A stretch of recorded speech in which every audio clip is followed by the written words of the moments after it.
Pagi ini, setelah suamiku pergi kerja, aku pun disibukkan dengan bersih-bersih halaman depan. Tiba-tiba Mbak Arni menghampiriku. "Umi, aku nitip Ince sebentar saja. Ada perlu," ucapnya. Tidak menunggu jawabanku, Mbak Arni menyelonong begitu saja, meninggalkan anaknya yang masih belekan. Kebetulan hari ini libur sekolah. Kedua anakku masih tidur. "Hayu, masuk Inces. Tapi di dalam jangan berisik. Soalnya si kakak masih bobok sama adiknya," ucapku lembut, biar si Inces paham. Masih dengan menguap, anak tetanggaku menyelonong masuk, lalu rebahan di karpet. Sepertinya masih ngantuk. Aku mengambilkan kasur, lantai, dan bantal, lalu menyalakan kipas angin. "Inces masih ngantuk?" tanyaku. "Iya Umi," jawabnya masih menguap. Memang hari masih pagi, wajar saja kalau masih ngantuk. Dan tidak menunggu lama, dengkuran halus terdengar. "Kasihan sekali," gumamku, lalu keluar kontrakan, menyelesaikan kerjaan yang tertunda. "Umi," teriak penjual sayur santer. "Biasa kali Mbak Ita," tegurku sambil terkikik.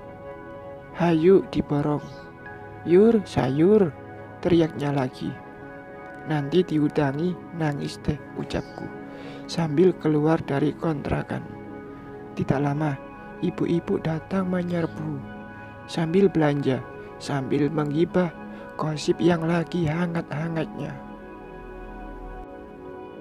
Aku mengambil 10 telur ayam buat didadar. Anak-anak pasti suka. "Umi, kok banyak betul beli telur? Nanti bisulan Mi," ucap Mbak Sutijem. "Ada Inces Mbak di rumah, tadi dititipkan sama ibunya," jawabku. "Ih Umi, maunya dititipkan anak pelakor. Tuh si Rina sampai cerai gara-gara suaminya selingkuh sama Mbak Arni," sahut Mama Jaya dengan menggebu. "Kasihan Mbak," jawabku, lalu menyudahi sesi belanja. Pamit sama macan, mama cantik, lalu masuk ke dalam kontrakan. "Umi, kok si Inces tidur di rumah kita?" tanya si kakak. Rupanya dia sudah bangun dari tidurnya. "Kakak tidak suka Umi, anaknya bau dan jorok." "Ih," ucap si kakak dengan ekspresi jijik. "Astagfirullah, ndak boleh seperti itu sayangku. Tidak baik, kasihan Inces. Kan tetangga kita, juga teman sekolah kakak," ucapku dengan lembut sambil mengelus rambut lurusnya. Si kakak hanya manyun lalu masuk ke dalam kamarnya. Kata Mbak Arni hanya sebentar menitipkan anaknya, tapi sudah setengah hari masih belum terlihat batang hidungnya. Inces anaknya baik, tidak terlalu aktif, asik nonton TV, tapi tidak mau mandi. Betul kata si kakak, badannya bau. Aku bujuk untuk mandi, tapi menolaknya kekeh. Jadi anak-anakku tidak mau bermain bareng. Si kakak menghabiskan waktunya di dalam kamar. Hari sudah sore, anak-anak sudah kenyang makan. Begitu juga dengan anak tetangga yang seharian anaknya dititip di kontrakanku. Entah kemana perginya ibunya. "Umi mau mama," rengeknya. "Mungkin bosan seharian di kontrakanku." "Sebentar, Umi telepon." Pas aku telepon nomor ibunya, tapi ponselnya tidak aktif. Sampai suamiku pulang dari kerja, Inces masih belum dijemput oleh ibunya. "Umi, ini anak tetangga mau nginep atau bagaimana?" tanya suamiku. "Gak tahu Bi, ponsel ibunya tidak aktif," jawabku. Setelah Isya, pintu depan ada yang mengetuk. Ternyata Mbak Arni yang datang Dengan ketus mengambil anaknya, Mbak Arni mendumel, aku tidak memandikan anaknya. Bukannya berterima kasih, anaknya seharian aku jagain. Lain kali Umi, jika dititipin anak tetangga depan, jangan mau, ucap suamiku, dan aku mengiyakan saja. Besoknya seperti biasa, suami kerja dan si kakak berangkat sekolah. Tidak lupa pintu pagar pun aku gembok. Takut seperti kemarin Mbak Arni meninggalkan anaknya begitu saja. Prak, prak. Pagar besi di depan kontrakan ada yang mukul. Panggilan cempreng pun sangat jelas. Umi, panggil suara yang tidak asing lagi. Aku mengintip, sedikit menyibakkan tirai jendela. Ternyata yang teriak dan menendang pagar besi, Mbak Arni sedang berdiri di sampingnya. Ada Inces, anaknya. Apa tidak sekolah? Beberapa kali memanggil, tidak aku respon. Akhirnya dengan menendang pagar besi, Mbak Arni masuk lagi ke dalam kontrakannya. Aku tidak ada waktu ngurus anak orang, ngurusin anak sendiri juga sangat lelah. Hari berlalu seperti biasa. Kehidupan terasa menonton itu-itu saja. Aktivitas diriku yang hanya ibu rumah tangga. Mbak Arni, jika ada kesempatan, selalu menggoda suamiku mengirim pesan lewat WA.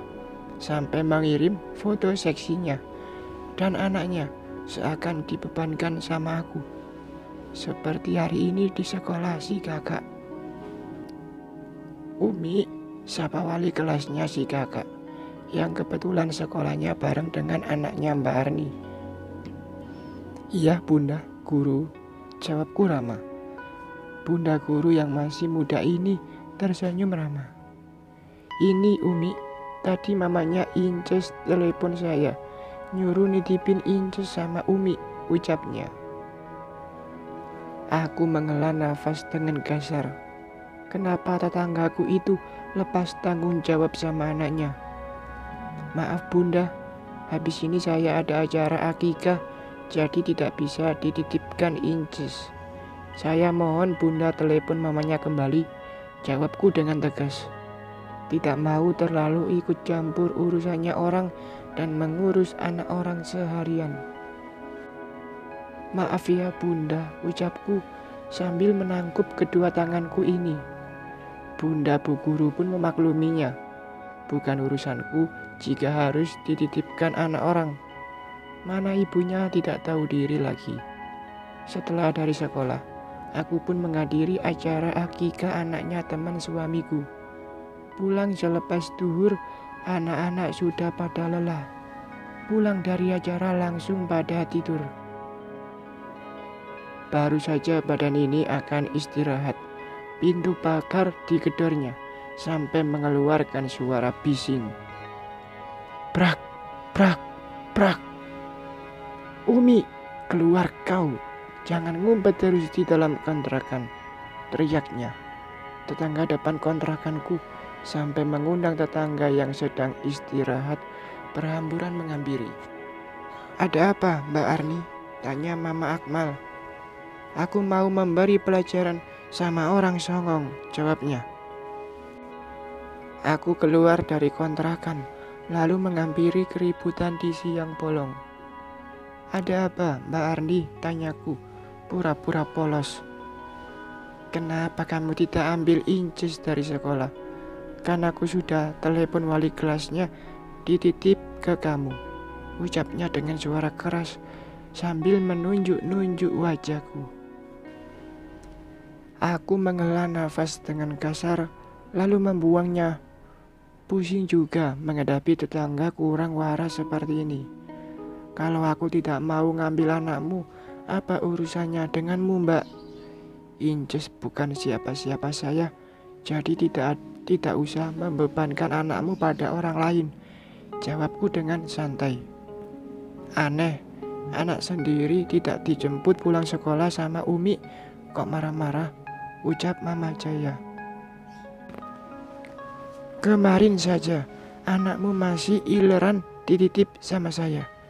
Janji sebentar, habis isak baru diambil. Kamu pikir saya pengasuh anakmu, Mbak, ucapku. Wajahnya memerah, kena matahari yang sudah terik. Keringat bercucuran sampai bajunya basah. Dengan mata melotot, persis Tante Kunti yang aku lihat di TV. Mendengar keributan, tetangga yang lain datang menghampiri.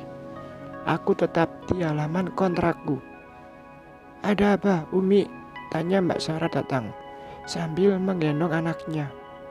Biasalah, Mbak, ada perusuh, jawabku. Ya Allah, orang ini kok senang betul cari gara-gara. Kalau aku jadi RT, sudah aku usir dari gang sini, omelnya Mbak Sarah.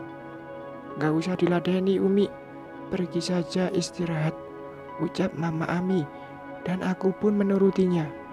Nyelonong pergi meninggalkan Mbak Arni yang seperti orang kesurupan. Urusan kita belum selesai, Umi. Kamu akan menyesal berurusan denganku, teriaknya masih aku dengar. Hush, tidak usah teriak, sana pulang, dasar pelakor, ucap Mama Akmal sambil mengibaskan tangannya. Mbak Sarah berlalu pulang ke kontrakan dia sambil tergigit. Suamiku mengeluh, sering betul Mbak Arni telepon pas jam kerja dan chat di WA. Dengan tidak senonoh, sampai dinonaktifkan ponselnya saking risih. Pulang dari masjid setelah sholat isya, Mbak Arni mengadang suamiku.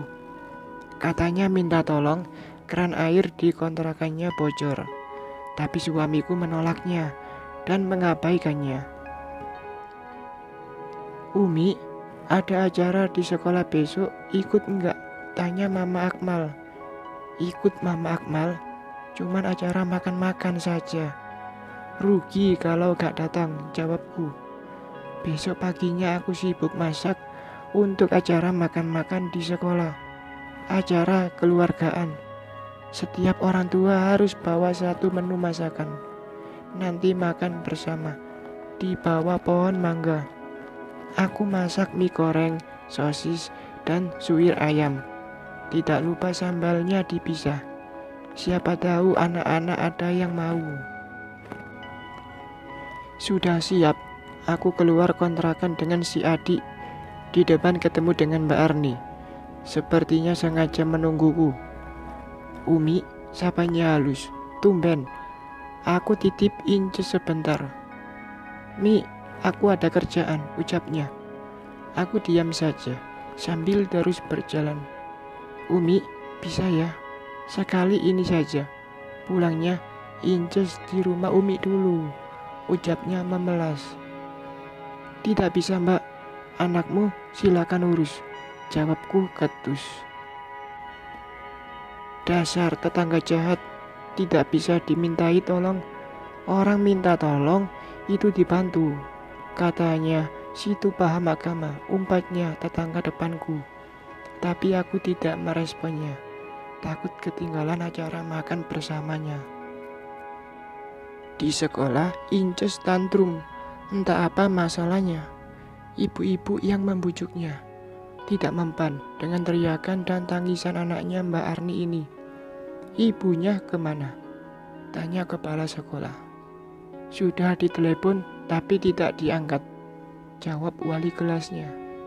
Kasihan sekali Inces ini, sudah kumal tidak diurus sama ibunya juga. Celoteh ibu-ibu yang lain. Acara makan bersama pun diiringi dengan raungan Inces. Sementara Mbak Arni ditelepon masih belum diangkat. Dia memberatkan anaknya sama aku. Dia kira tidak capek kah ngomong Inces yang sering tantrum. Pulang dari sekolah langsung mandi. Rasanya gerah sekali. Cuacanya kebetulan tidak sedang mendukung. Umi, kakak mau belajar di kamar ya? Izin sulungku. Iya kak, jawabku. Belum juga terlalu lama badan ini istirahat. Tiba-tiba ponsel berkedip-kedip. ada pesan WA yang masuk. Pas aku buka, ternyata dari wali kelas Umair. Assalamualaikum Umi, maaf mengganggu, saya ada di luar rumah. Seperti itu pesan WA-nya. Aku bangun dari rebahan. Si adik sedang asik mewarnai, sementara si kakak sedang sibuk menulis. Keluar kontrakan, lalu menemui wali kelas yang sedang duduk di atas motor. Di jok belakang Inces masih duduk cantik. Assalamualaikum Bunda, mari masuk, ajakku. Waalaikumsalam. Umi di sini saja, cuman sebentar saja. Ini ibunya Inces kemana Umi? Saya telepon tidak direspon. Didatangi kontrakannya, orangnya tidak ada, ucap wali kelasnya si kakak. Umi juga nggak tahu sih Bunda, jawabku. Terus Incesnya bagaimana ini? Saya ada les tambahan Umi, ucapnya. Melihat seperti ini, kasihan juga sama Bunda gurunya. Apa saya titip sama Umi saja, tanyanya. Maaf Bunda, bukan saya tidak kasihan sama Bunda juga Inces. Kalau setiap hari dititip di saya, nantinya kebiasaan buat ibunya dan saya juga banyak kesibukan Bunda. Coba ke rumahnya Bu RT, siapa tahu ada solusinya, jawabku tegas. Tidak mau lagi jadi pengasuh gratisan. Iya Umi, terima kasih sarannya. Saya izin pamit, ucap sang guru, lalu melesat ke rumah Bu RT untuk menitipkan Inces. Bersambung.